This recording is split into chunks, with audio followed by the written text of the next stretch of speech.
Hello and welcome to Fridays Are Awesome. Happens every Friday here. I'm Carl Azus, and we're taking you around the world for today's current events. First up, Cambodia, Laos, Singapore, Thailand. These are some of the countries in Southeast Asia that are suffering under a heat wave and a dangerous drought. Temperatures are rising over 112 degrees Fahrenheit in some places. That's setting records. In Malaysia, schools are closing and animals are dying. Wells and lakes are drying up. Vegetables are withering. Same story for crops in Vietnam, with the Mekong River at record low levels. And the Indian government says 330 million people, more than the entire population of the U.S., have been affected by drought. So what's causing all of this? Scientists say the blame rests with El-Nino. We've talked about this natural climate cycle a lot since last year, when it started disrupting normal U.S. weather patterns. This El-Nino is tied for the strongest one on record. And even as it weakens and approaches its end, it's still affecting weather worldwide. We've heard so much talk about El-Nino, but what is it? In fact, it's a weather phenomenon that happens between the Pacific Ocean and the atmosphere. It can have an influence on the temperature and the weather all over the world. In the springtime, the trade winds start to relax, and in a normal year, they come back during the Asia monsoon in the summer. During an El Nino year, they don't. In fact, some years, the trade winds can even reverse. That has a huge impact on the Pacific Ocean. During a normal year, warm water is pooled on the west side of the ocean, cooler water on the east side. That results in cooler waters off the coast of California and warmer waters in the western Pacific. During an El Nino year, that thermocline tilt goes away, and so warm water is spilled all the way over to the east side of the Pacific. That increases convection. It also brings thunderstorms to the coast of California and droughts to the western side of the Pacific. We all know that El Nino will impact the world. The only question is, how will it affect you? Yesterday, a group of 9 climbers reached the summit of Mount Everest. More than 4,000 people have done that in history, but this is the first time in over 2 years that anyone's made it to the top. Why? Because in 2014 and 2015, deadly avalanches, one of them the result of an earthquake in Nepal, brought a tragic end to the climbing season. The weather on Everest is generally unpredictable, but so far this year, it's reportedly been pretty good. Still, climbing the mountain is incredibly dangerous, exhausting, and expensive. It can cost anywhere from $35,000 to $100,000 once you factor in the permit, the Sherpas who will assist you, and the supplies. And yet there's no shortage of people who are willing to try each year. A by-the-numbers look now at the tallest mountain on the planet.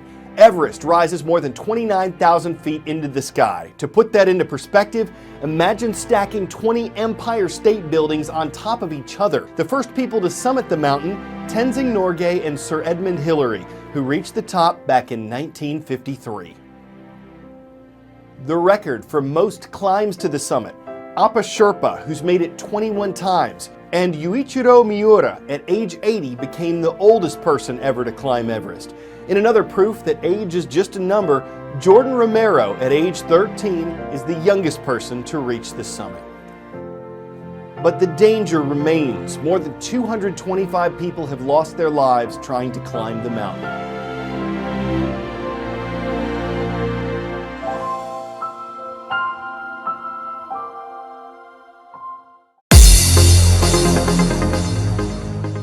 Not too far from the Japanese capital of Tokyo is where we're starting today's Call of the Roll. First up is Camp Zama Middle School. Thank you for making us part of your Friday in Camp Zama, Japan. Jumping across the Pacific, we're making a stop in La Habra, California. The Heralds are watching from Whittier Christian High School.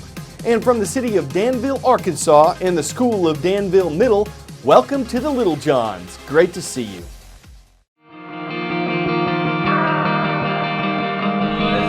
4, 3, 2, 1.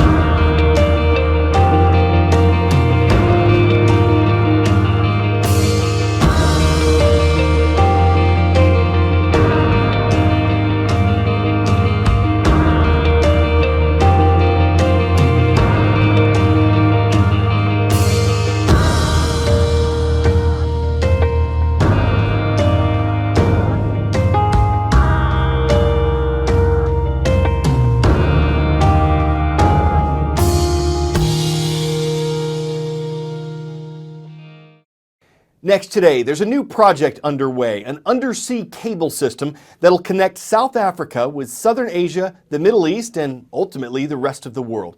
Though it'll stretch for thousands of miles, it'll account for just a tiny part of a vast, intricate network of underwater fiber cables that ships have been laying since the 1800s.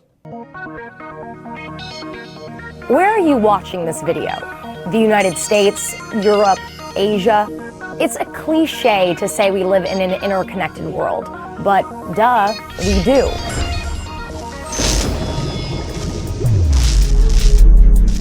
And the global circulatory system that delivers 99% of international data from point A to points B through Z and back again is made of fiber optic cable. Unlike copper cables, which transmit electrical energy, fiber optic cables transmit light. That makes them significantly faster and less susceptible to interference. Fiber optics trump satellites too. They're cheaper, they're faster, and you don't get those delays. Fiber optic cables are buried deep underwater. Over 300 of them connect every continent not named Antarctica. And laid end to end, the 550,000 miles of cable would circle the Earth 22 times. And boy, is that good for business. E-commerce isn't bound by borders. An international stock trade can be executed in a flash. You can video conference with colleagues in Florida or France or Fiji. Not a problem. Take a ride on the global fiber optic network. And offices wired with a fiber optic network allow for speedy data sharing. So we here at CNN can send our videos from one edit suite to another really fast. And consider this, thanks to fiber optic cables, innovations aren't bound by bandwidth. Remember trying to stream a video in the old days? Brutal. Do you think Netflix would have even come to be with that kind of infrastructure? I mean, would you even be watching this video?